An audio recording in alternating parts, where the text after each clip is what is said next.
अब 3, 4, 5, 6, 7, 8 55 कोस, 90 परिदेश और 8 रज्जू, लगभग 56 कोस हुए।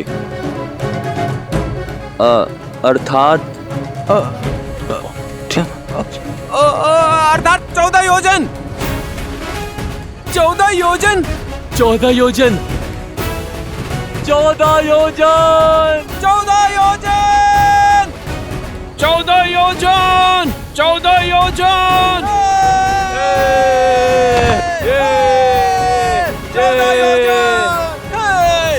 जय श्री राम। जय श्री राम। उत्साह अच्छी बात है, किंतु अभी कार्य शेष है। एक दिन में केवल 14 योजन सेतु बनाया है हमने। जय श्री राम। जय श्री राम। जय श्री राम। जब तक 100 योजन सेतु पूर्ण नहीं हो जाता, तब तक हमारे हाथों को रोकना नहीं है।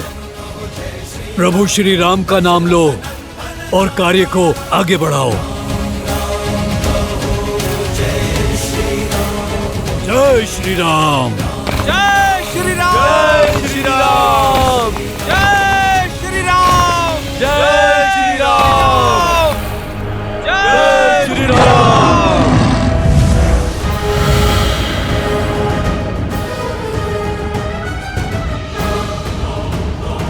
कहाँ होगा वो राम? उसे ढूंढकर उसका अंत कर दूंगा। कल का सूर्योदय नहीं देख पाएगा वो।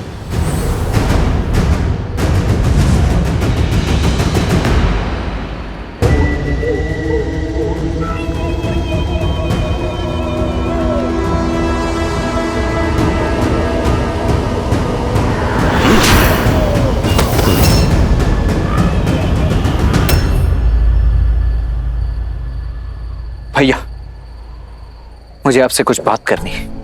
प्रभु,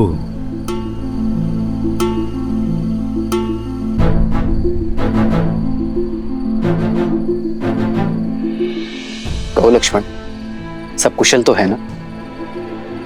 सेतु निर्माण का काम ठीक हो रहा है ना? भैया, आज कुल केवल 14 योजन ही सेतु का निर्माण हुआ है। आराम बच्चा है लक्ष्मण। 14 योजन की दूरी का प्रयास पर्याप्त है। पर्याप्त नहीं है भैया, हमारे पास समय ही पर्याप्त नहीं है। यदि इसी गति से काम चलता रहा तो सप्ताह से भी अधिक भर का समय लग जाएगा मात्र सेतु निर्माण करने में। एक एक दिन महत्वपूर्ण है भैया। यदि 14 वर्ष पूरे होने से पूर्व हम अयोध्या नहीं पहुंचे तो वहां अयोध्या में भरत भैया अपने प्राण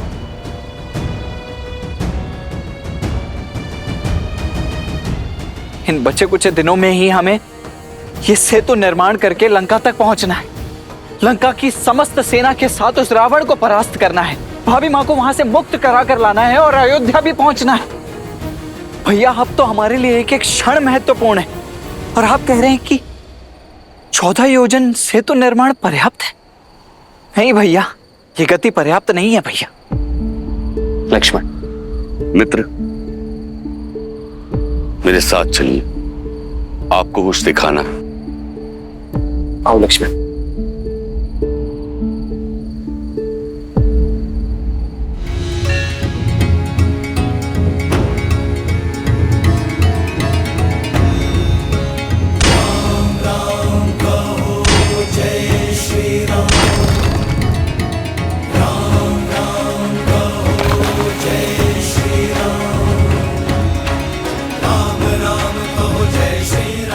देखिए प्रभु, हमारे वीर वानर क्षण भर के लिए भी नहीं रुक रहे।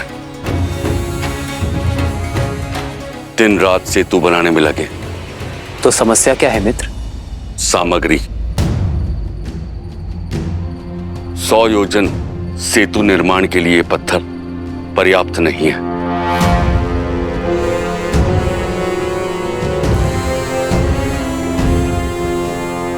अब सोचने का समय नहीं है भैया। हमने वरुण देव की प्रार्थना भी कर ली और उनके मत अनुसार सेतु निर्माण का प्रयास भी कर लिया, परंतु फिर भी समस्या वहीं की वहीं है। दिन प्रतिदिन हमारा समय और व्यर्थ होता चला जा रहा है। मेरी बात मानिए भैया, इस समस्या का अब एक ही समाधान है। इस समुद्र को सुखाकर इस पर मार्ग बनाते हैं। इसको बनाने में आपको क्षण भर का ही समय लगेगा बस। कुछ क्षणों की उत्तेजना का दंड युगों युगों तक भुगतना पड़ता है लक्ष्मण। कुछ क्षण में लंका तक जाने का मार्ग तो बन जाएगा, परंतु संसार के सामने एक और मार्ग खुल जाएगा कि जब भी कोई समस्या आए तो प्रयास नहीं, क्रोध का उपयोग करो। और यह मार्ग संसार के नाश का कारण बनेगा लक्ष्मण।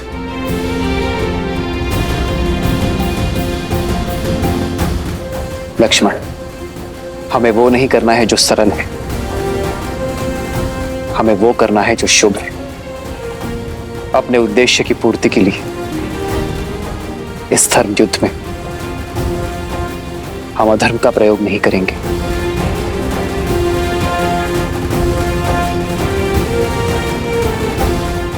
किंतु बिना चट्टानों के यह सेतु बनाने का कार्य पूर्ण कैसे होगा? और दूसरे क्षेत्रों से चट्टान लाने में तो बहुत अधिक समय व्यर्थ हो जाएगा। लक्ष्मण, सेतु के निर्माण का काम नहीं रुकेगा,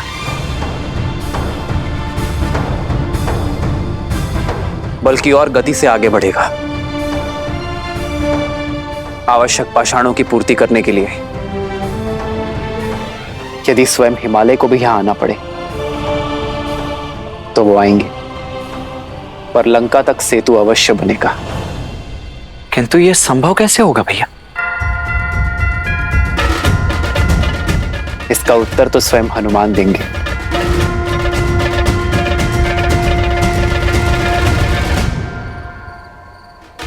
जो मेरे प्रभु ने कह दिया उस पे ना कोई प्रश्न है और ना ही कोई उत्तर। प्रभु श्री राम का कार्य पूर्ण करने के लिए स्वयं हिमालय आएगा। जय श्री राम।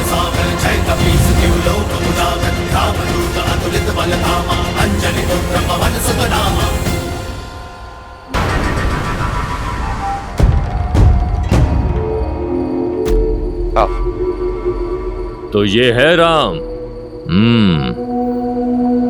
ये किस बालक को मारने भेज दिया युवराज मेघनाद ने?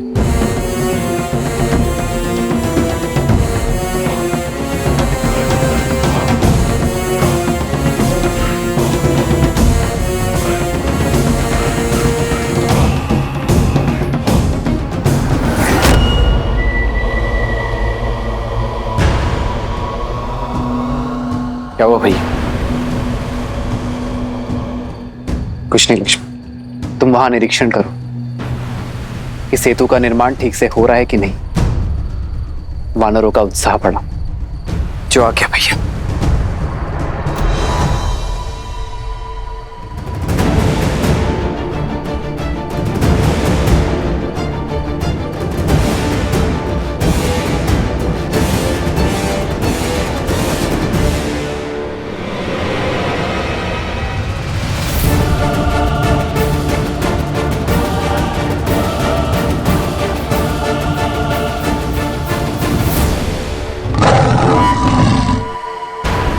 जिसे ढूंढ रहे हो वो यहां है, सामना करो।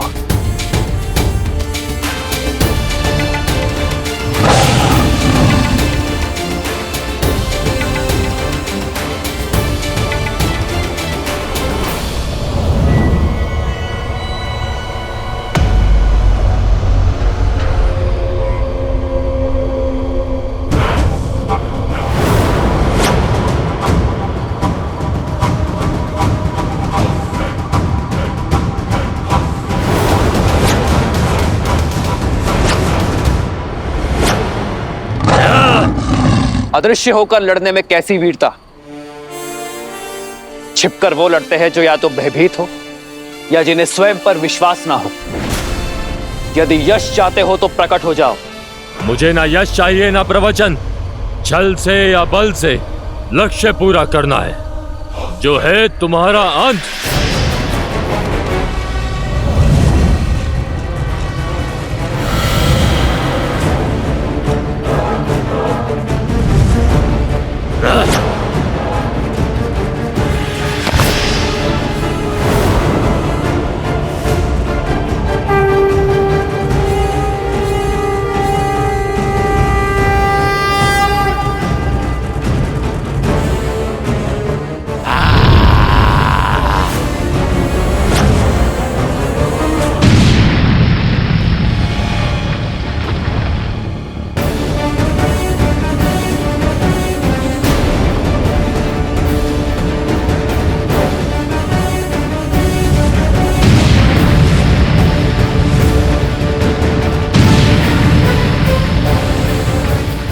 प्रभु श्री राम किससे लड़ रहे हैं?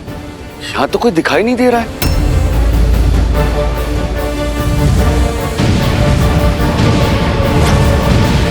ऐसे अदृश्य मायावी से जीतना तो असंभव है। आइए भैया, हम दोनों मिलकर इस मायावी को घेरते हैं। नहीं लक्ष्मण, ये मुझसे लड़ने आया है।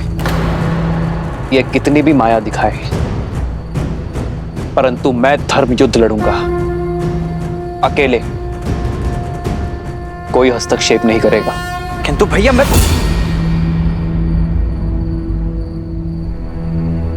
जो आ गया भैया।